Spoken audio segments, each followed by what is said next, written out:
कहा 5 और हाँ 2 मछली भी। बताओ, जानकारी भी दिया तो मछली का ही।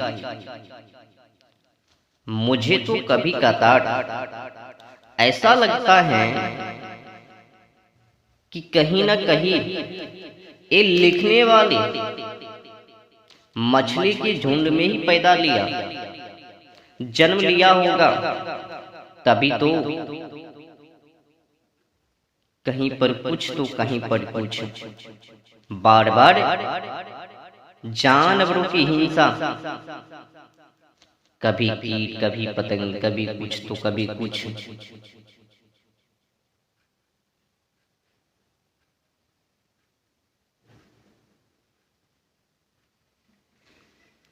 तब उसने उन्हें आज्ञा दी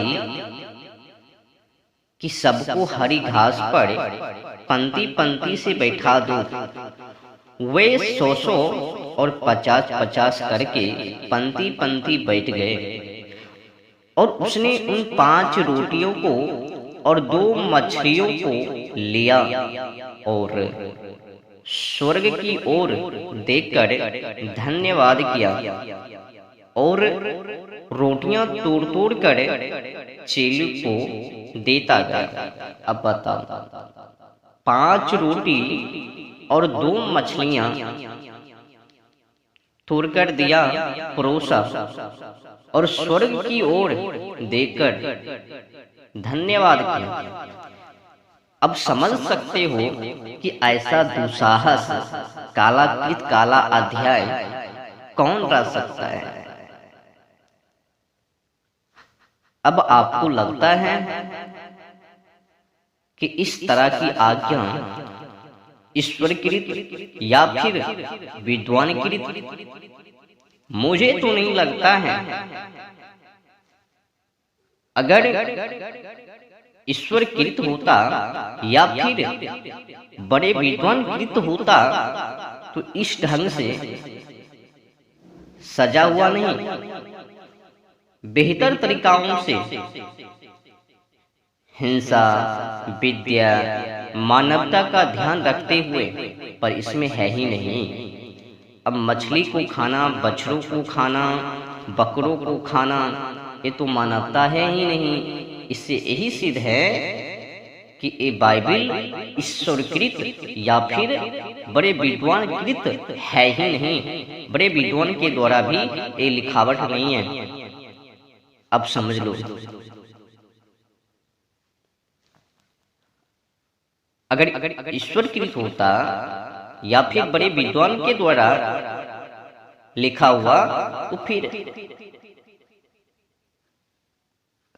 अच्छी तरीकाओं से, पर इसमें तो ऐसा वैसा ध्यान तो है ही नहीं। मानवता कहाँ, विद्या कहाँ, बस जल्लाद भरी कहानी। 5 रोटी लिया, 2 मछली ली, कभी बकरी खा रहे हैं, उनका खून चढ़ा रहे हैं, खून के माध्यम से ही वो खुश होवे, शुद्धता होवे, बिना खून चढ़ाए बहाए शुद्ध नहीं। मतलब अपनी निजी स्वार्थी के लिए जीवों की हिंसा करना, क्या ये बड़े पापी नहीं है?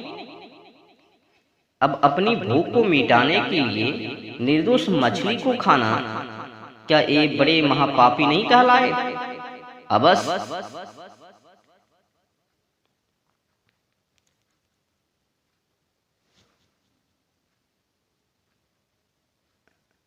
तो स्वर्ग की ओर देखकर धन्यवाद किया और रोटियां तोड़ तोड़कर चेलों को देता गया कि वे लोगों को परोसे, और वे 2 मछलियां भी उन सब के में बांट दी और सब खाकर तृप्त हो गए। और उन्होंने टुकड़ों से 12 टोकरियां भरकर उठाई और कुछ मछलियों से भी। जिन्होंने रोटियां खाई वे 5000 पुरुष थे। अब बताओ, अब कितने बड़ी मछली थी और कितने बड़े रोटी, जो कि उससे 5000 लोगों की तृप्ति। अब समझ में नहीं आता, अगर टुकड़े टुकड़े कर कर भी दिया जाए तो ना पूर्वे, हिसाब किताब बराबर। इससे यही सिद्ध होता है कि उस समय में जिसने ये बाइबल को लिखा ध्यान नहीं दिया कि हम जो लिख रहे हैं आने वाले बड़े विद्वान इस पर क्या चर्चा करेंगे। इस तरीकाओं